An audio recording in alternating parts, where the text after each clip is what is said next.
मेंढक रहता था समुद्र में, तो वो मेंढक गिर गया कुएं में एक मेंढक पहले से रहता था, तो दोनों की बातचीत हुई, दोनों की मीटिंग हुई। तो उसने कहा भाई तुम कहाँ से आए हो? तो उसने कहा मैं समुद्र से आया हूँ। तो उस मेंढक ने उससे पूछा कि समुद्र कैसा होता है? तो उसने पूछा यार समुद्र जैसा तालाब है ऐसा नहीं होता है। तो उसने पूछा समुद्र कितना बड़ा होता है? तो उसने मेंढक ने जो पूछ रहा था सवाल उसी ने पूछा, उसने कहा भाई बहुत बड़ा होता है। उत्तर दिया उसने कहा कि बहुत बड़ा होता है। उसने मेंढक ने अपने हाथ फैलाए ऐसे, बोला इतना बड़ा होता है? मेंढक सोच लो तुम कैसे हाथ फैलाए होंगे उसने, वो तो कुएं में रहता था, उसको कुएं की नॉलेज है। तो उसने बोला कि इतना बड़ा होता है? उसने कहा नहीं भाई बहुत बड़ा होता है। तो उसने पूरी जान से हाथ फैलाए, इतना बड़ा होता होगा? तो उसने कहा नहीं भाई तुम्हें नहीं पता है। अब मतलब उसको समझाए तो समझाए कैसे इस बात को? तो कई बार चीज़ें इस बात पर भी निर्भर करती हैं कि आप उनके जो समझने वाला व्यक्ति उसके मस्तिष्क का स्तर कितना है, उसके अंदर कितनी चीज़ें जा सकती हैं, और जो समझाने वाला है वो देख के आया है सब चीज़ों को, वो सब कुछ जानता है, तो वो कई बार तो चाह के भी नहीं बता सकता सारी चीज़ें।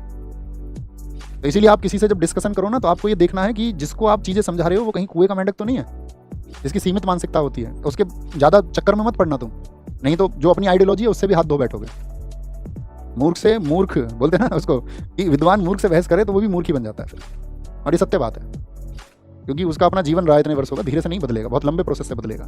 हम आपको अब चीज़ें सिखा सकते हैं, क्योंकि हम कई महीनों से आपको चीज़ें सिखा रहे हैं, धीरे धीरे हम आपको वे ऑफ लाइफ सिखा रहे हैं, सोचने का तरीका सिखा रहे हैं। लेकिन मैं सोच लूँ मैं आपको एक ही दिन में और कुछ मिनट में कुछ सिखा दूंगा, पॉसिबल ही नहीं है, संभव ही नहीं है।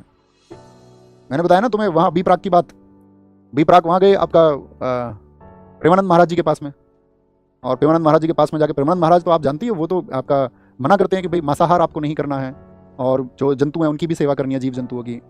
लेकिन उसके कुछ समय बाद में बी प्राक का इंटरव्यू हुआ लल्लन टॉप पर।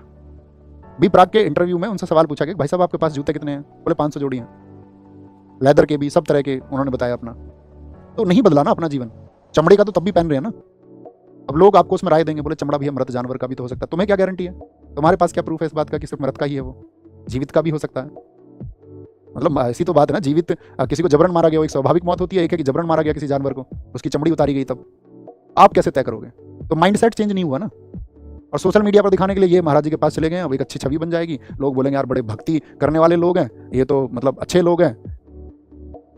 होता ना, ये लोगों का माइंडसेट बदलता है देख के, क्योंकि लोगों को पीछे की पिक्चर नहीं पता होती है, उनको तो जितना दिखाओ उतना पता होता है। इसलिए तुरंत से जज नहीं करना है, एकदम से जज नहीं करना है, ओके, किसी भी चीज़ को।